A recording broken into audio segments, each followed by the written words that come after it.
მოგესალმებით ძვირფას ტელემაყურებელ და რადიო ინსტიტუტელებო ეთერში ტელერადიო კომპანია Georgian Times ეს არის გადაცემა რეალური პოლიტიკა მომხალხ გულაშვილი გახლავართ დღეს პარასკევია თუმცა გუშინ იყო გოგა ხაინდრავა და დღეს ჯონდი ბაღათურია ჩვენი გადაცემის თანაწამყვანი სტუმარი და რაღაც სტუმარი მასპინძელი ჩვენ ვისაუბრებთ როგორც საქართველოში ისე მსოფლიოში მიმდინარე ამბების მიმოხილვაზე ანალიზ და პროგნოზ შევეცდებით შემოგთავაზოთ.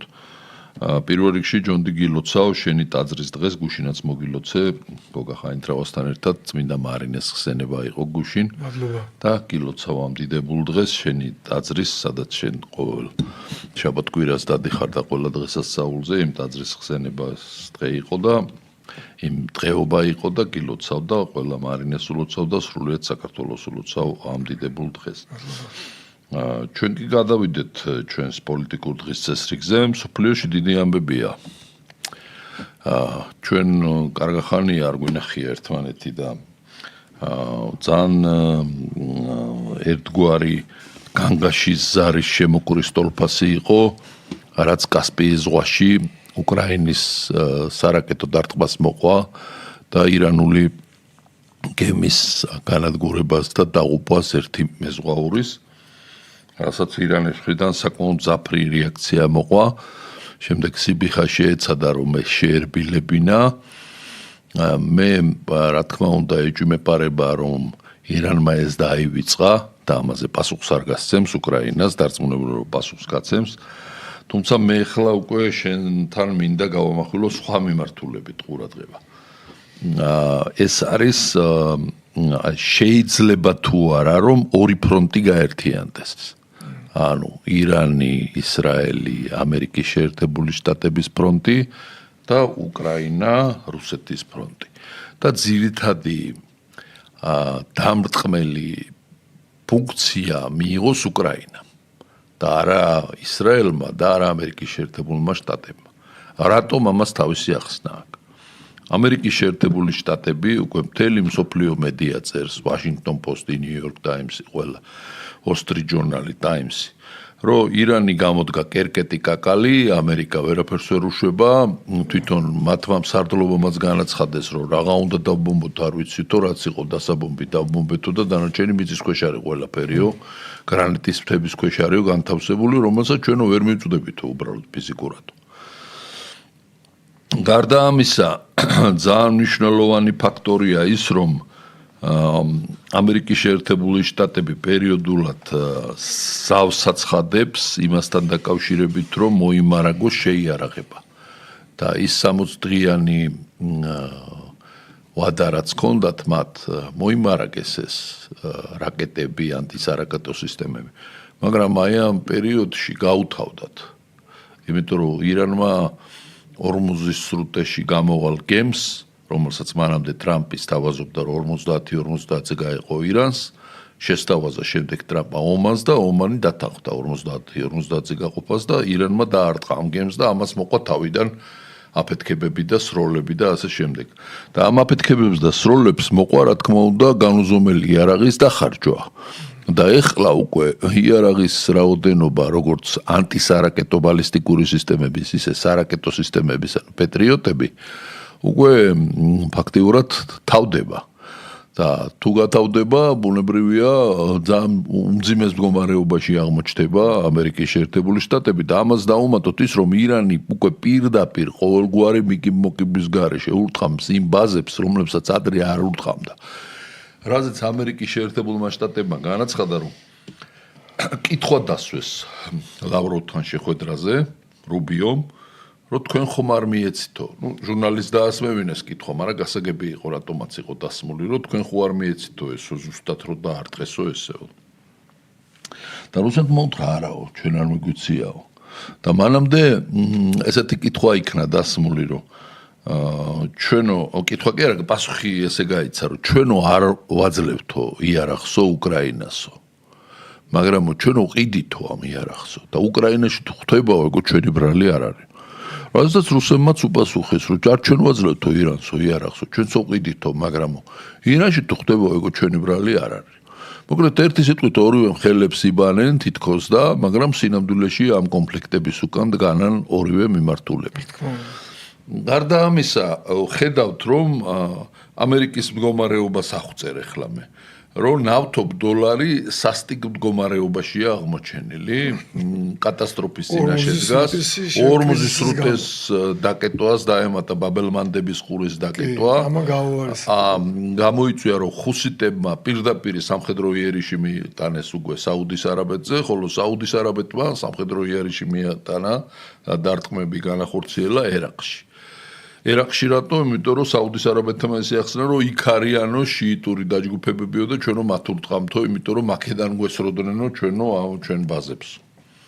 ნუ რაც ცოტა ძნელი დასაჯერებელია რომ ეხლა ერაყიდან იქიდან ესროდნენ, როცა ხუსიტები იემენიდან ესროდნენ და არა ერაყიდან.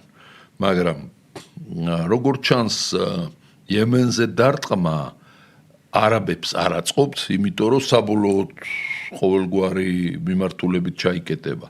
თუმცა თვითონ გამოიწვიეს იემენისზე დარტყმა და იემენისგან დარტყმა, იმიტომ რომ თვითონ დაბომდეს სანას აეროპორტი დაბომბეს და გაანადგურეს თვითმფრინავები, რასაც მოყვა ბაბელმანდების ყურის დაკეტვა. და ამ ერთ დაკეტვას და მეორე დაკეტვას 30-30% ნავთობის მარაგი მოაკლდა, რაც მთლიანობაში 60% წარმოადგენს და 60%-ით მარაგის დაკეტვა ეს ნიშნავს, რომ სრული რეცესიაა მსოფლიოში და სრული კატასტროფა შეიძლება გამოიწვიოს პეტროდოლარზე ამან.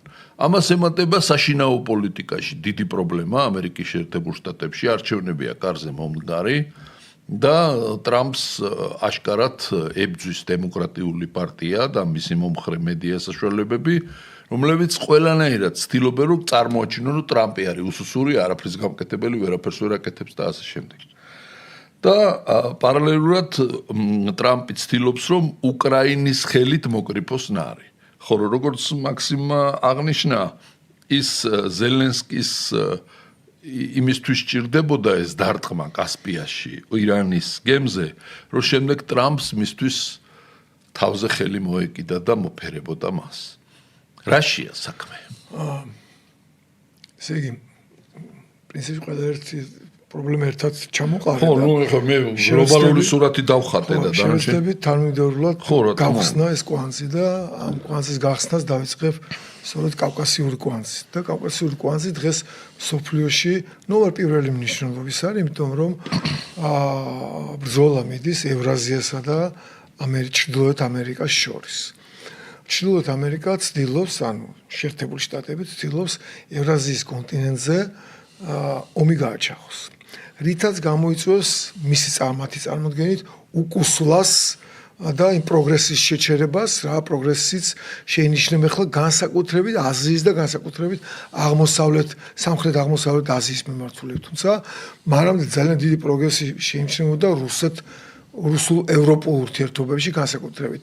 რუსეთი და გერმანია გამოდიოდა ეკონომიკური მოკავშირეების სახით ერთმანეთთან 22 წლის ომამდე და ყველაფერი გააკეთა შეერთებულმა შტატებმა, რომ ჩაიხსნა მათ შორის წარმატების, ხოთა შორის წარმატებით იმუშავეს და ჩახსნეს გერმანია და რუსეთი გადაკიდეს ერთმანეთის სამკვდრო სასიცოცხლოდ. რაც გერმანელების სტრატეგიული ინტელექტუალური შეცდომა იყო და რუსებს სხვა გზა არ ჰქონდათ უბრალოდ რა. და გაჩაღდა ევროპასა, ნატოსა და რუსეთს შორის ომი უკრაინის ტერიტორიაზე. ეს იყო ნატოს წევრ ქვეყნებსა და კიდე პლუს სხვა ქვეყნები, იაპონია, რომლებიც არ არის ნატოს წევრი, კორეა, სამხრეთ კორეა, ავსტრალია და ჯამში 51 ქვეყნის ომი უკუღოთ ლოკალიზებული უკრაინის ტერიტორიაზე. ეხლა აშკარად არის ცდილობა ამ ესე იგი ომი რო გაცდეს უკრაინის ტერიტორიაზე და გადაინაცვლოს ევროპის კონტინენტზე და ამით ძალიან სერიოზულად იხეირებს შეერთებული შტატები. მე დასაწყისში რამდენიმე წლის წინ ჩვენ ამ გადაცემაში ვამბობდით, რომ შეერთებული შტატების ნომერ პირველი სამიზნე არა რუსეთიც არის, მაგრამ ნომერ პირველი ევროპა, იმიტომ რომ ევროკავშირის ეკონომიკა არის შეერთებული შტატების ეკონომიკის კონკურენტი ეკონომიკა. ამიტომ რუსეთსა და ევროკავშირის შორის ურთიერთობების ჩაჭრა და თუკი რუსეთი გაანადგურებს ევროკავშირს, რაც რუსეთს არ აწყობს, იმიტომ რომ მის ეკონომიკას დაარტყამს, იმიტომ რომ მისი წიაღისეული მისი ბაზარია, მისი ეს არის გასაღების ბაზარია. ჯერთი ევროპულ კაპიტალი მთლიანად პრაქტიკულად გადაინაცვლებს გადასულია გადადის ინტენსიურად. ჯერ კიდე ყველა არა, მაგრამ მთლიანად გადაინაცვლებს და ერთი პრაშჩოთ როგორ იქნება, ერთი შეცდომა აქვს დაშვებული გათვლაში, დიდმა ნაწილმა ჩინეთში გადაინაცვლა ევროპულმა, მაგალითად მერსედესის ცენტრალური ოფისმა ჩინეთში გადაინაცვლა, ჩინეთში. კი. ან მერსედესის ან Volkswagen-ის ზუსტად ვერ ვიხსენ. Volkswagen-ი ეს არის ქშიკო და ჩინეთი დიდი ხანია უშვებს მერსედესს. არა, ცენტრალურ ოფისმა გადაინაცვლა, ცენტრალურ ბევრ მანქანას უშვებს ჩინეთი, მაგრამ რომ მათ ცენტრს გადაინაცვლა, არ ვიცი. კარგი, ამაზე არ გავაგზელებ, ეხლა არ ავცდეთ აი თანამდებობას კვანძის გახსნის. ამიტომ ამ დაპირისპირებაში აზიასა და ევროპას შორის ხიდი არის კავკასია. საქართველოს აქვს ესე გოგითხრა თქვათ ასე რომ კავკასიური კვანძი არის სტრატეგიული მნიშვნელობის აი ამ დაპირისპირებაში აზიისა და ევროპას შორის კავშირის გამო და ამ კვანძის გასაღები არის საქართველო. აი ამიტომ არის გააქტიურებული ბოლო დროს მარკო რუბიოს ბიზაშვილის მამიდაშვილის ნაცნობის მოადგილე ლეები რო ჩამოდიან და ჩვენი დიპლომატები რო ამას ტაშპანდური ხდებიან და ჩინელებთან ურთიერთობა გააფუჭეს ანაკლის სპორტის გამო და ასე შემდეგ. და რატო აქვს საქართველოს ასევე სამხედრო არა მხოლოდ ეკონომიკა, არამედ სამხედრო სტრატეგიული მნიშვნელობა. იმიტომ რომ თუ შეერთებული შტატები მოახერხებს ფეხით ჩადგას კასპიის ზღვაზე რაღაცნაირად კვეხოს მაპატიეთის გამოთქმისთვის, მაგალითად შავ ზღვაზე უნდა და არ გამოუვიდა. ხო გაყარეს იქიდან პირდაპირ რუსებმა ჯერ პირველ რიგში ყირიმიდან გაყარეს და მე ახლა აგერ უკრაინის პორტები თლიანად ჩაუჭრეს გასასვლელი. მაშინ ისინი შეძლებენ პრობლემები შეეტანონ რუსეთ-ჩინეთის ეკონომიკურ ურთიერთობებში, სამხედრო პოლიტიკურ ურთიერთობებში, ცენტრალური აზია ეგრეთ წოდებული დიდი თურანის იდეოლოგიით აჯანყონ რუსეთის წინააღმდეგ და რაც ასევე მათთვის ძალიან მნიშვნელოვანია ზურგში მოექცენ ტილ ზურგში ფიგურალურად კი არ ხმარო კავკასია და კასპიის ზღვა ეხლა არის ზურგი ირანის ფრონტის ხაზი არის სამხრეთ ირანი თუმცა ჩრდილოეთ ირანი და კასპიის ზღვა და კავკასია არის მისი ზურგი საიდანაც ხდება ლოჯისტიკური მომარაგება პროდუქტები ესე იგი იარაღითაც სხვათა შორის მე გადავალ ლავროვის ნალაპარაკებზე მედიკამენტები და ასე შემდეგ. ამიტომ მიხვდით ოქროს ფასი აქვს ეხლა კავკასიურ კვანძს და ამ კავკასიურ კვანძის გასაღები საქართველოა. ამიტომაც ზელენსკიმ ჩემი აზრით ინიციატივა თვითშემოქმედება გამოიჩინა და შეერთებულ შტატებში ჩასვლის წინ უნდა ეჩვენებია რომ აი მას შეუძლია კასპიის ზღვის მხრიდან დაარტყას ირანს. და გააკეთა ასე ფრიად ბრიყული ასე იგი ნაბიჯი გადადგა. თუმცა ამან არ დაათვალა არანაირად ტრამპის არ დაინტერესა ტრამპი და მეორე მხრივ ნეთანიახუმ იქ ჩასულმა რომელიც დაგეგმილი იყო ვიზიტი მასთან ზელენსკისთან გაუქმა ვიზიტი და არ შეხვდა. ანუ არც ნეთანიახუმ არ დაუფასა ეს ამბავი. საქმე რაშია ახლა მე გუშინ იყო პირდაპირ ჩართვა პირველ არხზე რუსეთის პირველ არხზე საიმონ ციპისი არის ესეთი იერუსალიმის კი არა თელ-ავივის უნივერსიტეტის პროფესორი პოლიტოლოგი და ასე იგი პირდაპირ ასე დაიწყო ტრამპს ცდილობ ახლა გადმოვთარგმნო ზუსტად ტრამპს ერთი სული აქვს რომ გაასწროს ახლო აღმოსავლეთიდან მას რა ქვია ფეხები სწრაფად წაიღოს ახლო აღმოსავლეთიდან და გაასწროსო და ეს მისთვის პრობლემა დამატებითი პრობლემის შექმნა იყო. საქმე იმაშია რომ ტრამპი სულაც არ არის დაინტერესებული ახლა იმით რომ ირანთან ირანის და უკრაინის ფრონტების გაერთიანება მოხდეს. იმიტომ რომ ეს დამატებით რესურსებს მოითხოვს და შენახსენე პაუზების დროს, საომარი მოქმედებების პაუზების დროს ირანსა და შეერთებულ შტატებს შორის, რომ შეერთებულ შტატებმა ანტისარაკეტო სისტემა მოიმარაგა, ხო? ხო და ირანი ამზადებს 3ჯერ თუ არ ვცდები თუ 4ჯერ მეტ ბალისტიკურ რაკეტებს, ვიდრე ანტისარაკეტო სისტემას შეერთებული შტატები ამზადებს. და დრონებს თუ არ ვცდები 8ჯერ თუ 10ჯერ მეტს.